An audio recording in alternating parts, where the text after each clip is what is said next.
Hey booktube, my name is the Book Mage and this is my last book haul of 2019. This is my last book haul of the decade. I mean, I know it's not my last book haul ever, but it feels like I've hit an ultimatum. That said, this is potentially a very big book haul because I counted and I think I have 39 books to haul today. And even though this is the last haul of the year, I still have 3 more books in the post for the next haul because they haven't arrived yet, so I'm doing good. So as usual, pretty much all of this haul is basically fantasy in one way or another, so I mean, is anyone surprised? There's basically no special occasion for this. None of them were even like Black Friday sales. I just want books. I really don't have an excuse. So since there's so many, I'm probably just going to get on with it sooner rather than later because otherwise this video is going to be really, really long. So the first 2 books in my haul come as kind of a set and they are Uprooted and Spinning Silver, both by Naomi Novik.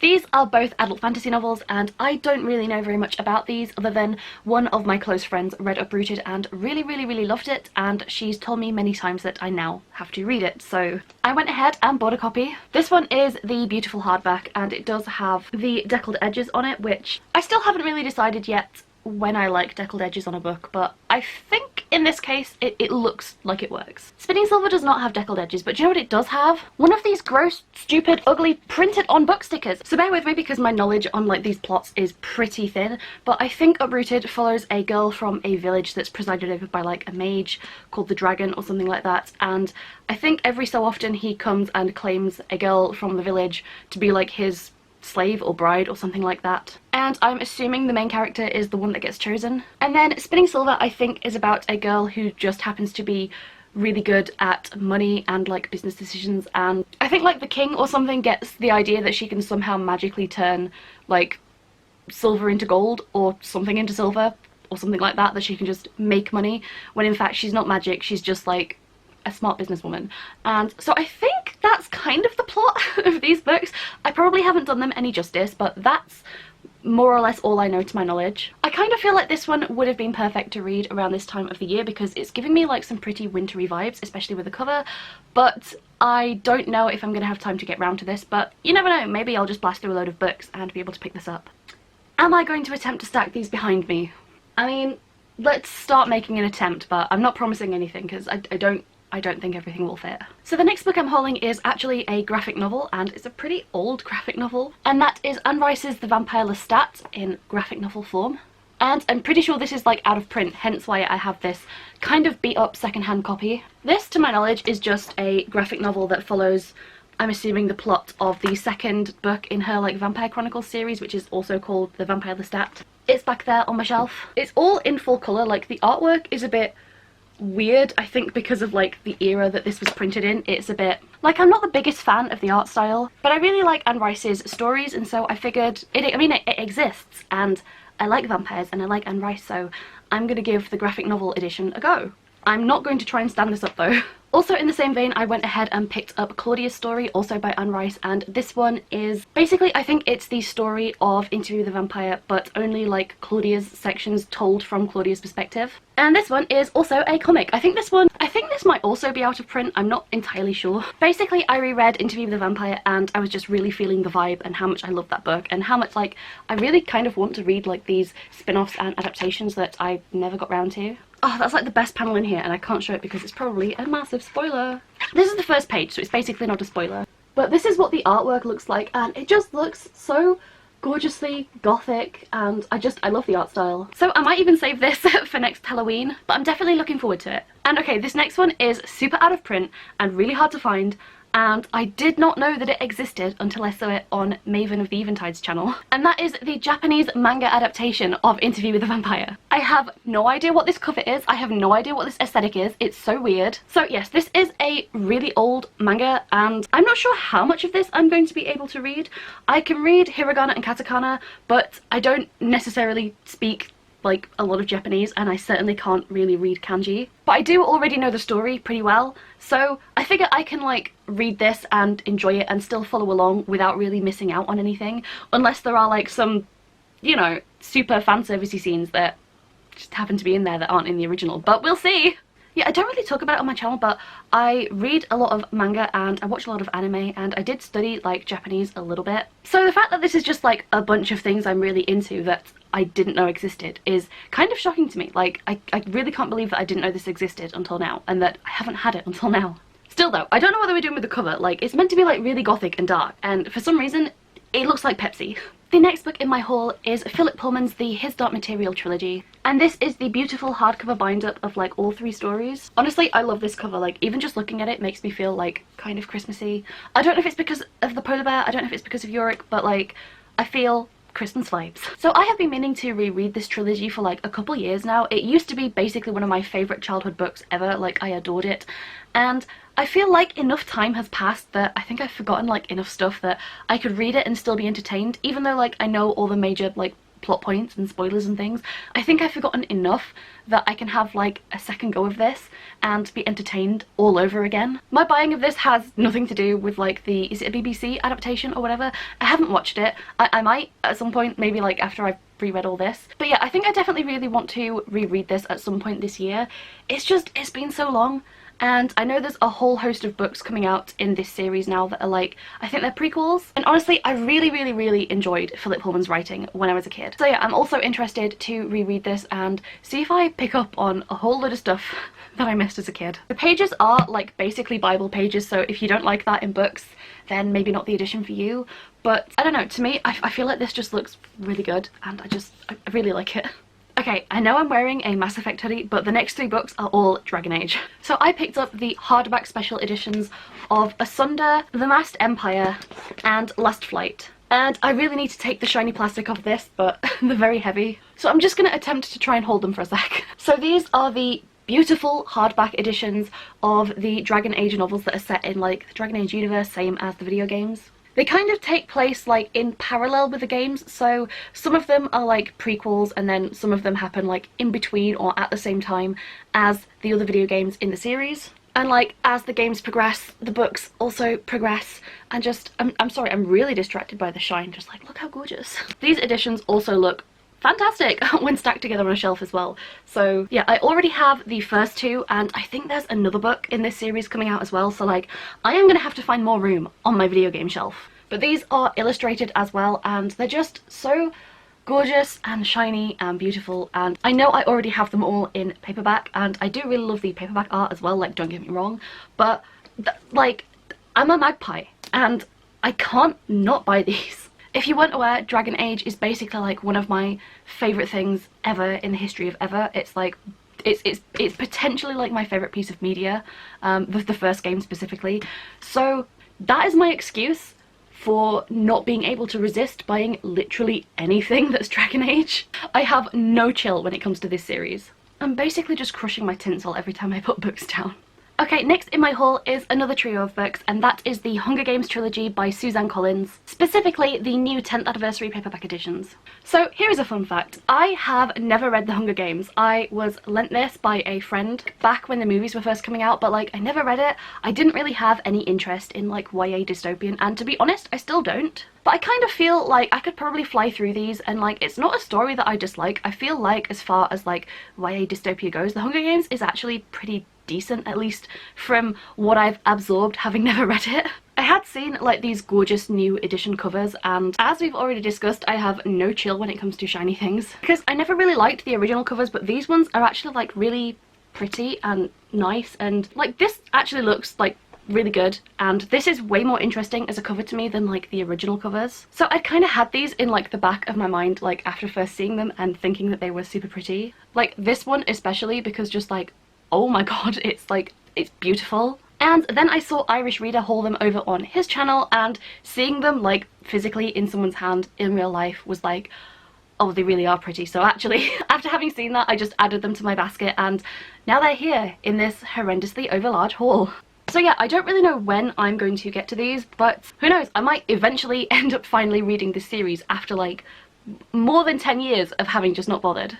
Next in my haul is a new release, and that is The Fate of the Fallen by Kel Cade. I'm not 100% sure about the plot of this book, but I've seen a few other people haul it, and I think the general gist is like a subversion of like the hero chosen one trope. More than that, I don't really know, but it does sound like the kind of thing that I would generally like to read. And it does have this really pretty cover, and also it's way shorter than I thought it would be. Like, this is like a tiny thin book, which I actually really like because it means that I'm probably not going to have to like commit a whole load of like time and effort to reading this. It means that I can just pick it up kind of spur of the moment without having to like mentally prepare myself for something massive. So yes, especially being so short, it might be one that I get to soon, so I'm excited to eventually at some point pick this up.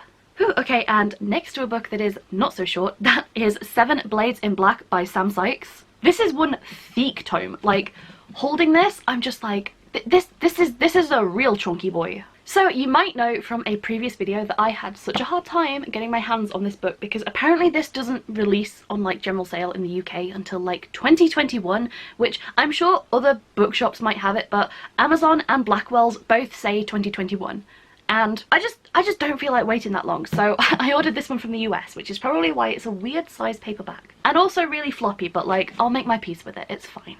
So I don't know very much about this, other than I'm pretty sure it's a adult fantasy and probably grimdark. And on the back it says, her magic was stolen, she was left for dead. And if I don't love like an underdog mage type character, like, oh yes! So I think this follows a woman mage slash warrior who, after having her magic taken away from her, has to go into this horrible place called like the Scar or something, and I think she's tracking down like 7 people, or she's being tracked down by 7 people, something like that. It sounds and looks from the cover like it's going to be like dark and brutal, and you know, I love me like some good stories centering around like magic and revenge, like just absolute chef's kiss, yes. So I am really gonna have to commit to reading this one. Maybe next time like Medievalathon comes around, I'll read like this as my chunky paperback. But yeah, not sure when I'm gonna commit to this, but I'm definitely excited.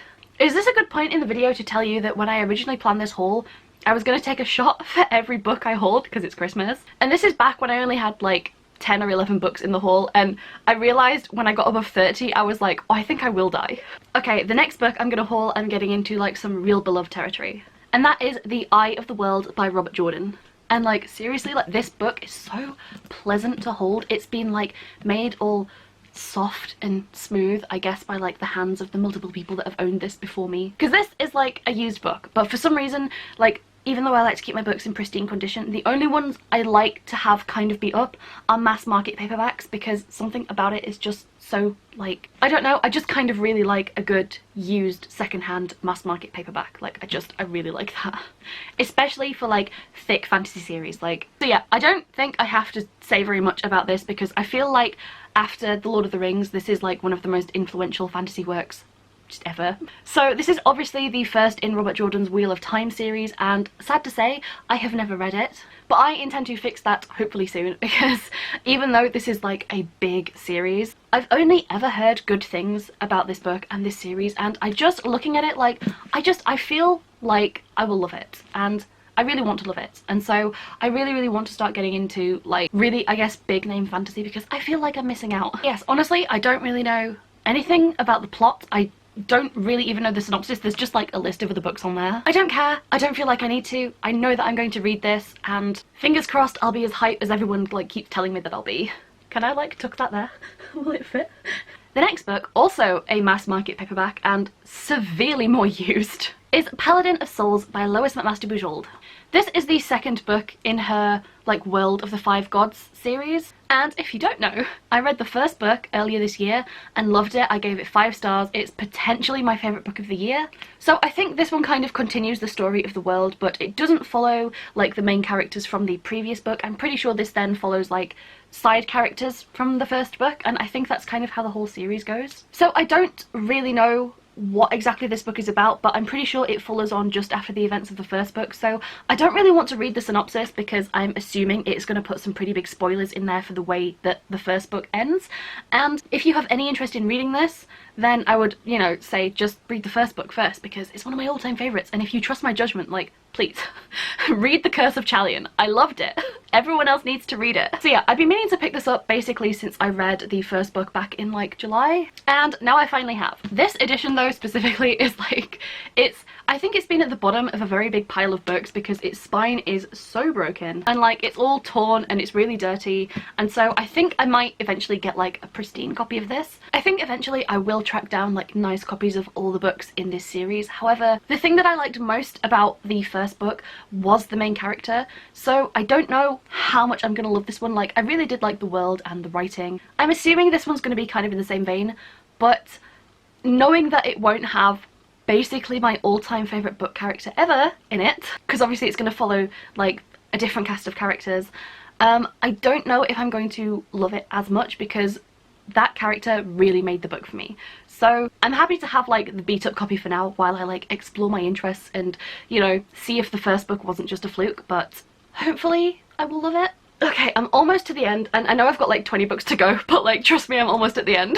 The next 3 books I have are parts of a very much beloved series, and I just hear people talk about them all the time, and I was like, fine, do you know what? I keep thinking about them, I keep thinking that I think I would really like to read them, so I'm just gonna buy them, and I'm just gonna read them. And that is the Ancestor Trilogy by Mark Lawrence. So I'm pretty sure book 1 is Red Sister, book 2 is Grey Sister, and then book 3 is Holy Sister. I think I got those in the right order. So these are like the nice, I think these are the US hardback editions. There kind of isn't a cover edition of this book that I actually like. I kind of think they're all trash. I really hate like photorealistic people on covers. So yeah, I don't really know very much about this. I say that with every book, but I like to go in a little bit blind. But I'm pretty sure it follows like a girl who is raised at like a convent or something by, I think, like nuns or something, but I'm pretty sure she's raised to be like an assassin or a warrior or something like that. I mean, she has a sword on the cover. So, and the only thing that like slightly concerns me about these books is that book 1 is the longest and it gets shorter with every book. Like, book 3 is so short. But I have only heard good things about this series, and I especially hear Emily from Books with Emily Fox talk about this series all the time. Like, she really raves about it, and I've heard so many other booktubers like say so many good things about it, so I decided, you know, I'm just gonna buy it, and then it's just there when I want to read it. Okay, the next book I have in my haul is like, I think the smallest book in my haul, and that is The Monster of Elendhaven by Jennifer Giesbrecht. That's the pronunciation I'm going with. So this, I think, is like a dark, gothic-y, magical, murdery kind of thing. I don't know a whole lot about this, but I remember reading the synopsis ages ago and being really like captivated by it, so I think it's something to do with like this weird like man or monster that's like being sent out to, I'm guessing, like do ghastly horrible things on behalf of somebody else. And again, the only reason I never really picked this up was because I didn't quite feel like that much like excitement for it as I do with some of the other books in this haul. And again, I don't always want to buy books that I will have to like feel like I need to immediately commit to. But then I was watching one of, I think, Riley Marie's videos, and it was all about books that are actually really short so that you can read them really quickly, and this book is super short, and she mentioned it as one of the suggestions, and I hadn't known it was that short. Now it just means that like I don't feel any pressure to like read this and get through it. I can probably just read this in like less than an hour. Like, it's so short. And, you know, I'm totally thinking about Goodreads 2020, so I think this is definitely going to come in useful. And yeah, I'm much more likely to buy something and plan to read something if it is short, just because it means that I don't have to commit to something massive. Like, if it interests me a little bit and it's very short, I'll probably pick it up, even if I'm like a little bit iffy on it. Okay, the next book I picked up was kind of your guys' fault. So ages ago, I posted a video about books that I just have no interest in ever reading, like popular books that I'm just never going to read, I think was like basically the video title. And I did say at the end of that video that you guys could vote in a poll and force me to read one of the books that I said I probably was never going to read. And overwhelmingly, you guys voted for Vicious by V.E. Schwab. So yeah, this was a book that I was never ever going to pick up because I'm not really interested in anything modern day, and I'm not interested in superheroes at all. But people seem to really like this book, and people seemed pretty convinced that I should read it. So I'm not sure when I'm going to get to this, but you know, true to my word, I've picked up the book, I now own it, so I will, at some point in the future, be reading Vicious. I will say I do really like the cover. I like that it looks like, I guess, someone's notes, obviously, you know, blocked out, censored out. There is a nice gold man on there. It might be the protagonist, it might be the antagonist, I mean, who knows. So yeah, I don't know very much about this book other than I think 2 guys that are like studying together or something decide to attempt to give themselves superpowers by like nearly dying or near-death experiences or something like that, and I'm assuming therefore that they succeed, and one of them is good and one of them is evil, and like I probably will enjoy like the execution and the story. It's just not really my kind of thing. I gave you guys a choice and you chose to make me read Vicious, so I will be at some point reading Vicious. So the next book I hauled is one that I'm much more excited about, and that is The Assassin's Apprentice by Robin Hobb, and specifically like the new illustrated special edition, because look how shiny this bitch is. This book is gorgeous, and I love actually that it's printed just like directly onto the book. I will say this is specifically the American version of this book.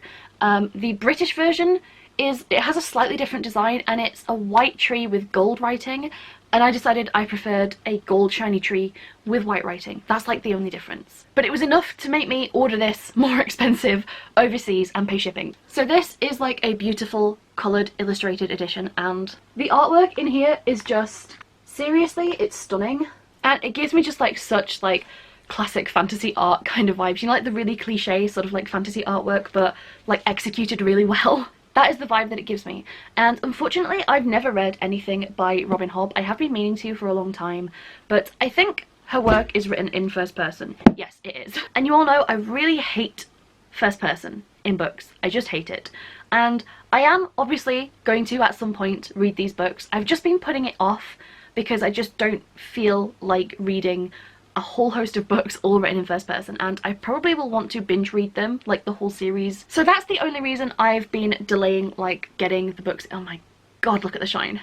As I was saying, that's the only reason I've delayed getting the books in this series, because I do really want to read them, and the plot sounds fantastic, and I really want to get into it. Like, I think Robin Hobb is probably fantastic. I'm thinking that the beautiful special edition with like beautiful fantastic artwork will convince me to do that. And then like once I've eased into it, I'll probably just like try and get through all the other books in the series all at once. But yeah, for now I just got this gorgeous beautiful special edition because I am such a sucker for gorgeous shiny special editions. The next book in my haul is totally different to everything else, and that is Save the Cat Writes a Novel. I have heard so many people rave about this book. I think this covers like more or less everything you need to know about things like structure and pacing and like I'm guessing like certain kinds of plot devices. And so I feel like this is the kind of thing where once I've got a like pretty solid like outline and like a skeleton sort of plot going on for my novel, I'll probably read this, look back at it, and then see if I need to tweak anything and, you know, what I can do to make it better. Okay, so next I have a set of 15 books to haul kind of all at once, kind of all as like one thing. It's not so much a series, but if you remember a while ago, in one of my vlogs when I went to see Leigh Bardugo, I kind of saw a few books like on the side for some reason in the occult section, and they really related to my novel, and so like I kind of kept them in mind, and then when I searched for them it turns out there's a whole host of books in this series, and so I bought like half the series. And that is the Wooden Book series by so many various authors. So, to my knowledge, these are like hyper-focused, bite-sized little compendiums of information, each, I think, written by like an expert in their like field. And so they're on like a whole range of different topics, and I guess you pick one, and once you've read it like cover to cover, then you'll have like a whole bunch of like information to act as like, you know, like a base of knowledge is what I'm trying to say. And every single one of these was either something I was very interested in, or it directly relates to, I think, things that not necessarily I want to put in my book, but that I would like to know and have information about. Like, again, to form like that base of knowledge for me doing similar things or the same thing in some of my books. And I can't say I regret buying any of these. They're pretty cheap, and they're all, to my knowledge, made of recycled material, and they're really cute, they're illustrated, they all look like little witches books. And they're also holographic, so bear with me because I'm about to blast through these. So the 15 books I got in this series are Grammar, Euphonics, Literary Devices, Runic Inscriptions, Irish Round Towers, Ancient English Cathedrals, Sun, Moon and Earth, Portals, A Little History of Dragons, Nature Spirits, The Miracle of Trees, Native British Trees, Poisonous Plants, A Hedgerow Cookbook, and The Alchemist's Kitchen. So they are all the things that I would like some background knowledge of before I go into like my next, I guess, draft of my book. I will say some of these are just for me, like the whole literary devices thing and grammar and stuff. That's just because I'm like a grammar nerd and like an English nerd. I don't think I need any of those things like for going into like writing a book or anything, but I think things like grammar, euphonics, and you know, that sort of thing might come into play when doing a conlang, and it might be nice to just have like some of that info in the back of my head. So yeah, I mean, I have some homework to do, but I think I'm definitely going to really like these. And I will say, I was thinking about setting my Goodreads goal for next year to 50 books, but considering all of these are so small, I think I'm gonna have to set it to 75 just to feel like I'm not cheating. Can you imagine me trying to do a shot for each one of those? Like, I kind of like my liver where it is. Okay, so with all 15 of those books out of the way, I am on to my final last book in this haul. I'm sure you will all be very glad to know. And this one I actually didn't buy, it was a gift. And that is the Lord of the Rings sketchbook by Alan Lee. So this was bought for me by my parents, and this is a collection of Alan Lee's artwork which both inspired a lot about how like the world of the Lord of the Rings looked in the actual films. And so there's a lot of like sketches and concept art and stuff in here. So there is a lot of like beautiful art and concept art, so like you can see Treebeard and Merry and Pippin. And so yeah, my parents got me this as a gift because they know I love the Lord of the Rings, and especially things like artwork and behind the scenes stuff. Whew. Okay, so those were all of my books. I know that this was a very big haul and I need to stop buying so many books. I say that as I have at least 3 more on the way to me. But honestly, I really like my little growing collection, or my a lot growing collection actually sometimes. I feel like I don't feel as bad for having nearly 40 books because, you know, like nearly half of them were just these. So that's not quite so bad if you let me phrase it like that. Yes, hopefully you guys enjoyed my rather large book haul. Do let me know in the comments if you prefer larger hauls like this. I tend to leave them like to the end of the month or after a couple months and then like do bigger hauls all at once, or would you prefer me to just do like smaller ones as and when I get books? But yeah, definitely let me know your preference, because I mean, I'm gonna still keep buying the same number of books, it just depends how often you get an update on what I've bought. So thank you guys so much for watching. I will, I guess, attempt to fit all of these on my shelves somehow. Oh god, I have to attempt to pick them all up for a thumbnail now, don't I? Okay, how are we gonna do this? Oh, Jesus Christ. These 3 on their own are so heavy. Like, this book weighs like twice as much as this book. Holy shit. Vicious is gonna get covered in foundation. Can I put the little wooden books on top? Hope you're all having a wonderful December/Christmas.